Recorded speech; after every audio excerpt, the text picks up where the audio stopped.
Conteneur yango todo sala. Adi Londolé, Feli. Ah, Mosengo, Feli. Todo sala conteneur. Ba voiture, todo tina Kisasa. Ba carton, ils ont qui Kinshasa. Et en plus, la bonne chose, voiture na yo, quand on a Kisasa. Te prends pas la tête. Yé la bisson, chargé biloko na yo. Te relivrer à domicile. C'est parti. Holanda. Tout ce qu'on a fait. Biloko moya sika na milieu ya matinda ezate eza biloko to annonce la longtemps des années mais à un certain moment il y a les cabao tous les cas tout s'est rattrapé pour changer la réseau de connexion conteneur yango eza en live mon en plaque à Bruxelles au différent dia na 11 route inverse facilité tu remarqué qu'il y a un réseau ya matinda ba ma ebele baza ba difficulté massa opé car bien abundi a charger comme là Afrique massa na car a charger 207 na yeke narati ozana car na voiture chaba bilokos na kati ke narati oye to sali ba papier to sali 30% voiture comme na Congo ngana fretant na conteneur tanga oteka ngana teki na longo li fret na ngana pourcentage yo ju le reste na yo ça dit que c'est na fala Fatibe beto Mwana mama, mwana papa, mambu maso, mais mambu maso bele kanambe kazembere, mukamate, awa tokolimbisa mutu te. Justice fait son travail. Lobby na commune ya Gombe, na avenue Roi Baudouin. Mais tant que la police est inde nandaku ya batu ya papa mokia mais lobi ba bimisi ngoi kasanji libanda ba bimisi biloko mais comme ici biso tomoni ba carton ebele ebimi wana ezali ba carton ya ni babiloko ebimi makambo ya lopangu wana tangu ebandaka Fati azalaka te azalaka nanu secrétaire adjoint extérieur ya parti IDPS ayo koma président IDPS déjà problème ezalaka mais nzambe asali ngolu IDPS comme parti au pouvoir. Mwana mwasi wana Christelle Ngoi Kasanji asimbi esika basimbaka te mais attention avec une première dame ya RDC Maman Denise Nyake mwana mwasi wana batindi a parlé bêtise mwana mwasi wana et loko mwasi wana lobi dans 48 heures azo mkamate mwana mwasi wana a parlé bêtise en plus azoloba ye asololaka na Olive Lembe mais Olive aza na 80 sociétés avutaka te taxe ya l'état tala photo ya mariage ya neveu ya chef de l'état omona kitoko ya mama de Denise mais abimisi kitoko ya Rose ya film ya Titanic atame Fati béton mais hôtel et symbole ya Fati avec première dame na mariage hôtel maman kitoko on dirait elengi kitoko leki makasi mais yo Christelle Ngoi Kasanji et loko lobi bolala kana manduki c'est ce que binonde vous avez ba cash d'armes dede bozana mbongo belé ezali mbongo ya peuple congolais mbongo wana ekobima mais quelle audace moi moi souvent ko finga première dame dans 48 heures toyoka communiquer bako convoquer Ngoi Kasanji na mwana na ye mwana mwasi mwana côté mwana côté yo mwasi bolukaka makambu bosala nini bokozwa IDPS viva Mama Denise Tshisekedi Nyakero akoli bien akoli na famille ya Botos akoli na famille ya Bonzambe ndenge moko na papa Etienne na Félix Antoine Tshisekedi lokola bino bolobi yango bien saki na ye eza na $5,000 américains audit baye bambongo na butu wa mais babengani yo ok ate epa ya Aubin ok faze ok ate epa ya Mende ok faze naloba te ndako ya PPRD oyo eza na batetela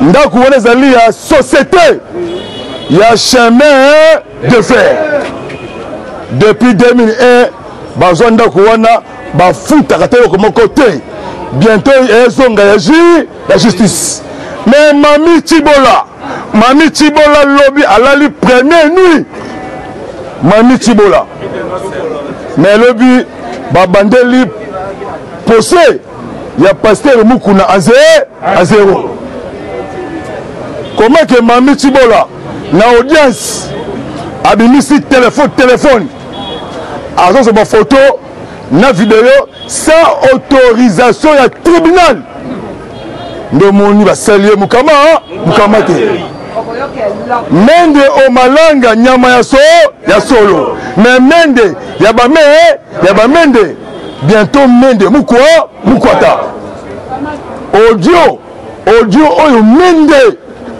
tala Mende c'était criminel biso awa to bondi na mutu te to libérer intérêt général il y a peuple congolais et population congolaise mobilisez-vous comme un seul homme kotrahi moninga te to boka tribalisme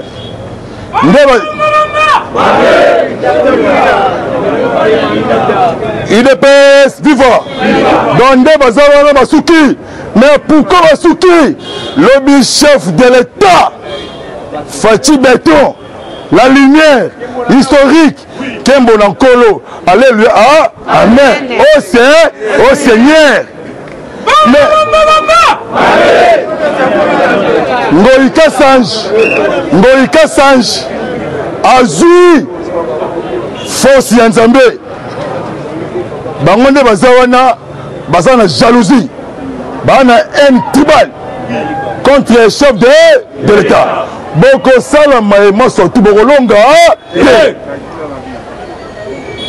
le chef de l'État Fachi la lumière a participé à une conférence vidéo sommet à SADC. Président mozambiquais a remplacé John Magufuli Pombe. Président tanzanien Azaline de Koyakana Kanambe. Siko SADC a une mission onisienne. Bientôt Bakangi Bisaka. Bazolonga na tous les territoires. Il y a RDC. Non le baté. Mais le vieux coronavirus appelé Shadari. Lobi Kanambe Kazembere. Joseph Kanambe Kazembere. Lobi na 10 heures. Basalier surprise. Lobi na Kingakati. Délégation. Il y a 5 pays. Lobby Ergoki.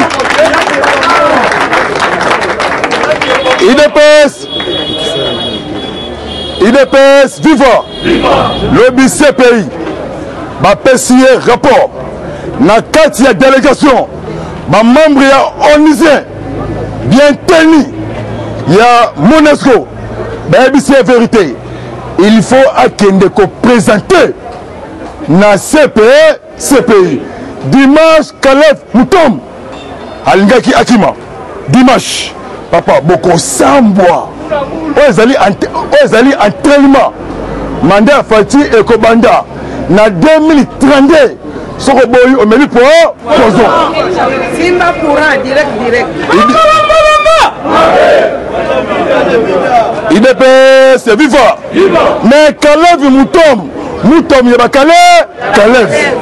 Kalev azui avion dimanche à Kendel Bumbashi bakitisi Kalev na avion balobi nye balobaki okobimate oza toujours surveillé na ville ya Kinshasa parce que balongola Kalev membre ya NR atikala moto pa pamba Deo Gracias Mutombo ya Gracias bientôt Mukama te awa jeté complicité avec les kamikazes kabilistes kamikazes pour détruire vision ya chef de l'État devant la population congolaise kalamingi te bokomona tango ba remplacer président mozambicain a remplacé Yende Azur poste, il y a défense et sécurité, il y a SADC, et le Binini, la force étrangère, bientôt, dans l'espace, il y a RDC, pour la neutralisation de toutes les forces négatives. Koulouna et Komisho, il y a un bon bataille, il y a 20 ans, il y a un jeune garçon, qui pèse un machette pour massacrer le peuple congolais. Lobi na Kimbateke, un policier a tiré à bout portant na jeune fille à 20 ans. Lobi, pour na cacher, na sengi na la police congolaise. Ceux qui nous a zali caché, bengaye na malembe. A fouti amandi, a propessé caché. Parce que Fatih Beto a boy des autres. Lobi na Belleville, FARDC a bomi des civils. Na Belleville, des civils. Pourquoi? Bazo Lingaba créé tout blé. Na kati ya ville ya Kinshasa. On a sengi na bino boy. Bo CDT na provocation. Nde baza boy. Joseph Kabila ndenge ba ebisi kuna na président angolais a libéré RDC. Parce que déjà les Marus Mbala Liboso va nommer chef état-major na États-Unis. Azali africain. Mbala Liboso yende osala musala makasi na kati ya sol ya RDC nde baza wana mbongo tu o bayibi ya peuple congolais bakomi na suka vendredi ya semaine wana na Benville Nord Kivu délégation ya armée ougandaise bayaki na Beni conduit par chef état-major adjoint chargé à renseignement et sécurité. Parce que là, il y a un changement de renseignement. Dans le domaine, il y a sécurité. Ce qui va monter deux pays, c'est que bientôt, opération, Moukwata. On a créé un qui ça et c'est lui. Moi, maman, Mambou Masso, lobby c'est Sénat. Lobby Sénat américain. Mais papa est un Mambou Lumba. Avec une na solo, il n'a pas décidé. On dirait que là, il met tout le monde. En tout cas, acclamé pour le chien.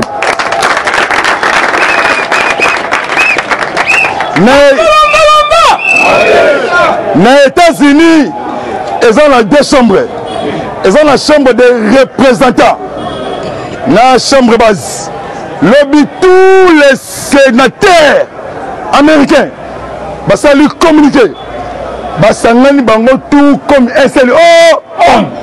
Lobby Bisso, Sénat américain.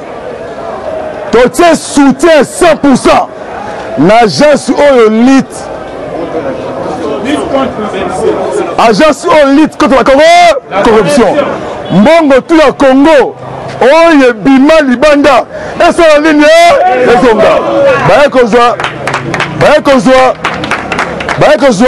trésor américain. Ministère des Affaires étrangères américain. Balobi Mbongo tout le Congo. Même na Dubaï. Même en Arabie Saoudite. Même en France, même les États-Unis chez nous, et que Zonga Awa, RDC. Ce que Kanambe, Alou Kanzela, Nzela Pesa, et ça t'est. Bazouma qui Pompeo, secrétaire d'État américain. Alors, Congo comme pays intouchable. Parce que l'agence Wana, et qu'on travaille dans l'agent FBI, américain. Mbongo Yangoïka Sanj. parce que le col à Moana yango Kassange a parlé Bouzoba contre Mukonzi Mboka dans 48 heures à Boupouya. Bon on va ça. Pasteur Mukuna. Alors le baki Mukonzi Mboka dans 10 jours Keba à cause de la liberté provisoire. Si on joue un gros chaud, c'est pays. Mukama. Merci. Fati, mais maman sous ce jour bakisama. Fati ben. Journal for magazine Otobengi Foribert. Magazine wana ezali magazine ya makasi esala ka sondage monde mobimba Fati ben. Ya zongi sara slogan makambo eza kitoko. Mais landana le message pour comprendre que non yozo kende ko luka babilo ko inutile. Mais bateau bazo sala sondage. Bazali komona Fati Moutaza extraordinaire na kati ya République démocratique du Congo. Et ça ne s'est jamais fait. Là on a bien Félix Antoine Tshisekedi sur la liste de 20 personnes, pardon, de 20 personnages. Le plus puissant de la planète, flashé par les magazines américains Foribert, et ça magazine américain. L'anda très très bien. Le magazine américain Forbes a flashé hier vers les heures zénithales une liste de 20 personnages puissants du monde de l'année 2020. Comme le fait d'habitude, parmi ces personnages puissants de la planète, on trouve Angela Merkel, Xi Jinping, Justin Trudeau, Barack Obama, Vladimir Poutine, voilà. Bill Gates, Donald Trump, etc. J'en passe. Fatime, merci Yaya. On a mis place Nazali. Elle s'en sait jamais fait un Africain à comme appelle dans les Yabato Tobenga, ba grande personne au bazar très puissant. Mindelena, Melanda très bien, etc. Mais à la grande surprise, qui pour la première fois depuis que l'humanité existe, jamais un personnage d'origine africaine n'a une fois été retenu. Mais hélas, pour toute première fois, l'homme fort de la République, Fatime, Chilomboubé, les gentlemen, le philanthrope congolais vient de surprendre le monde à l'inamité qui hier n'aurait cru cela. Donc, Babana qui croire en côté pourrait arriver. Mais chose vraie et palpable aujourd'hui, le nom de Félix Antoine Tshisekedi Fatime a fait incursion entre l'impossible qui a bousculé le monde scientifique, a créé de la panique au sein du magazine. Les experts spéciaux en sondage de ces dites magazines sont restés totalement dans l'imbroglio.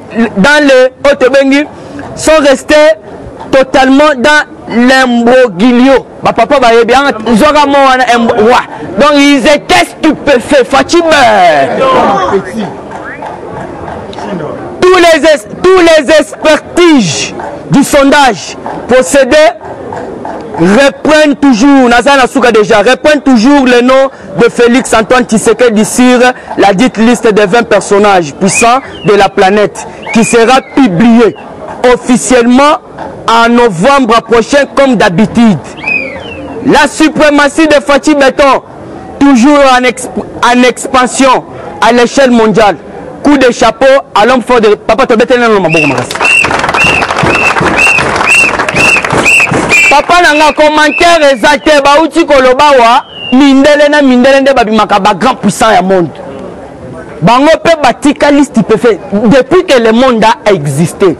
Ce que ba ko comprendre ba ke na sondage ba ke ko prélever kuna Béton Bimi, kuna Félix Abimi donc partout.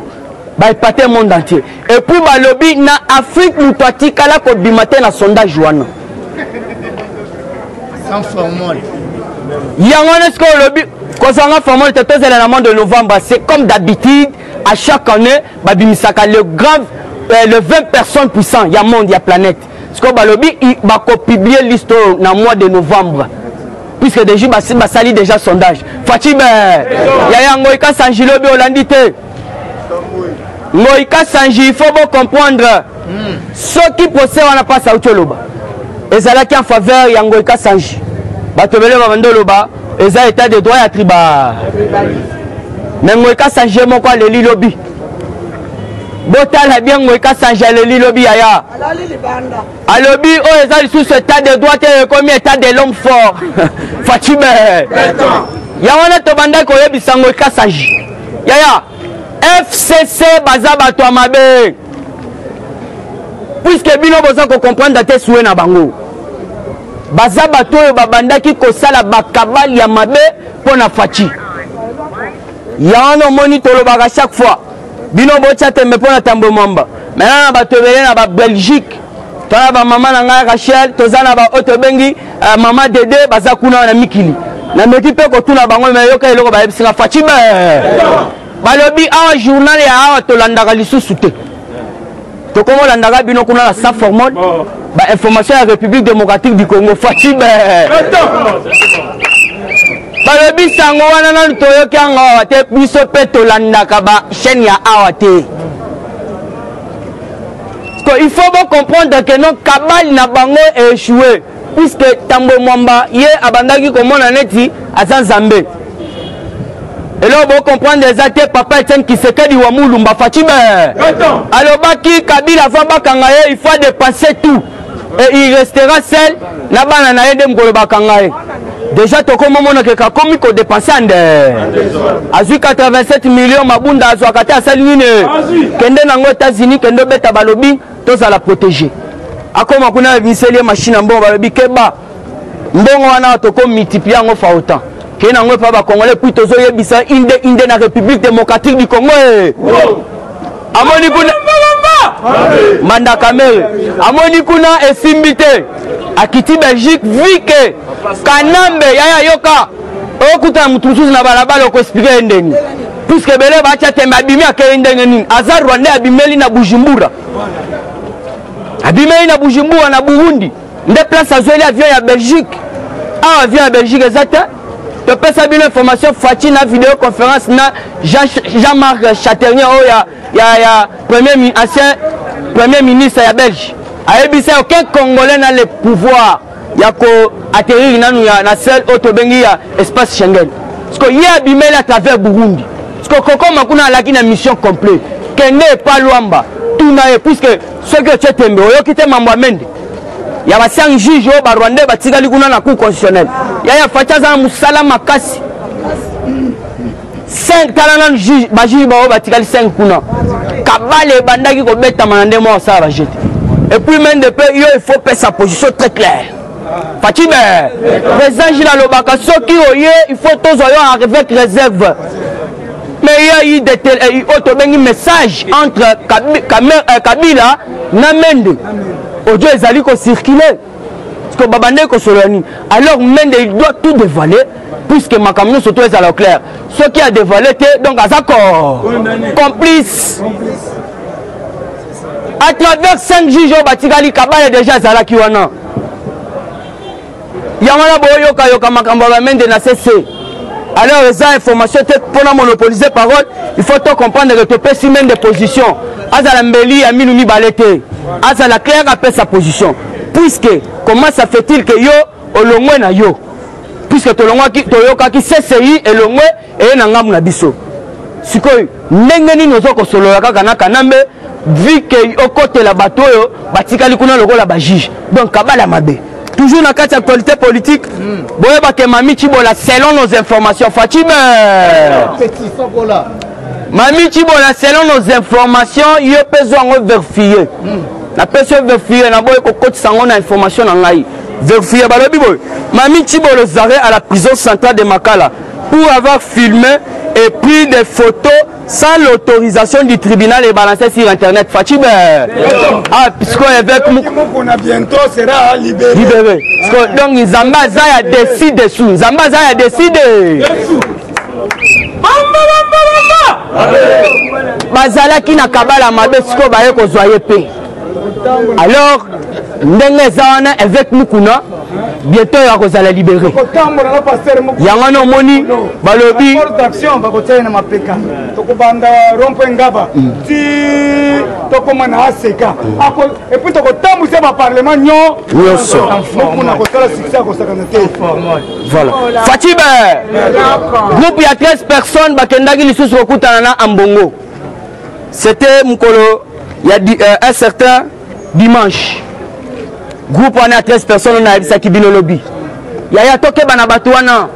Et belé na groupe on a bazar, tu as fond de criminels au Congo, FCC. Attendez, bazo ko luka réforme. Il y a réforme balu que langonine puisque bakuta ina mbongo, balobi il faut basa la score réforme ya makambo etali seni. Siko réforme lobby na lobaki yango il faut ka toloba. Réforme eza ba loi. Nde toza boye toyokani ke na parlement mutu surtout akoya 6 heures et akoya awate. Donc il faut zonga la parler qui sont pour nde zalaka. Parce que ceux qui bango baza toujours majorité pour l'assemblée. Au moins que voyons surtout ya kozala ya malamu bango bakoboya. Parce que le mieux à faire est que tous les canaux processus ya dissolution ya ça. Pourquoi baza simba yango te? Oza d'accord na ngai assemblée nationale bande banda ezo wede mokozambo kate.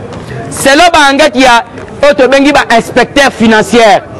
Batamboli, puisque le lot, il faut pas s'en raison dans ce chité.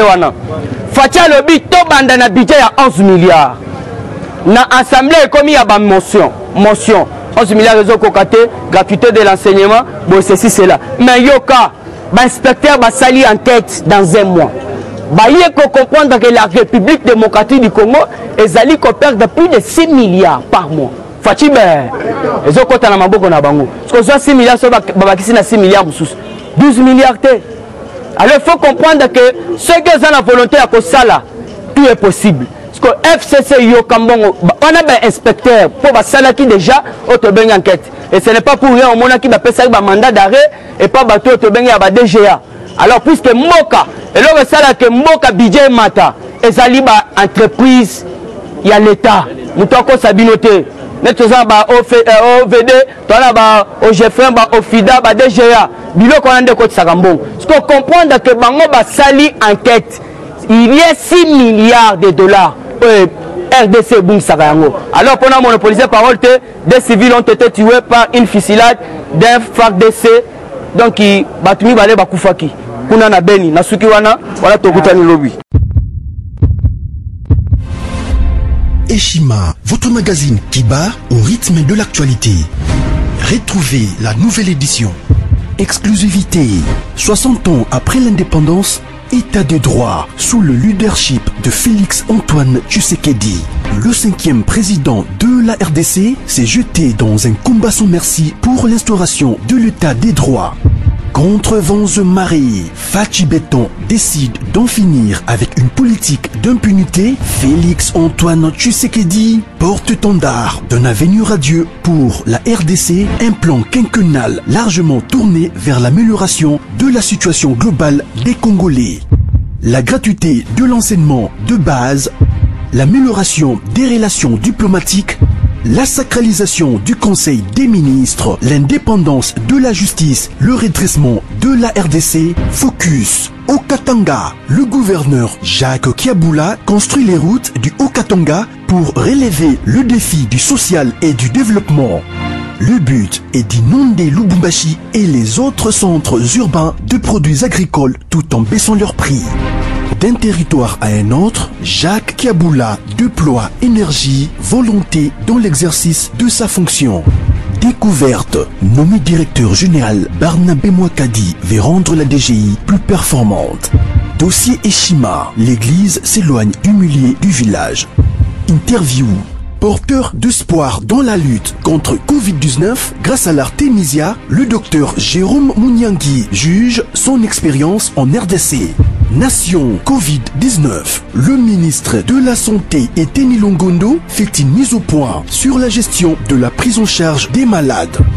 Loi des finances publiques 2020, le VPM Jambo de Mayo atteint ses objectifs.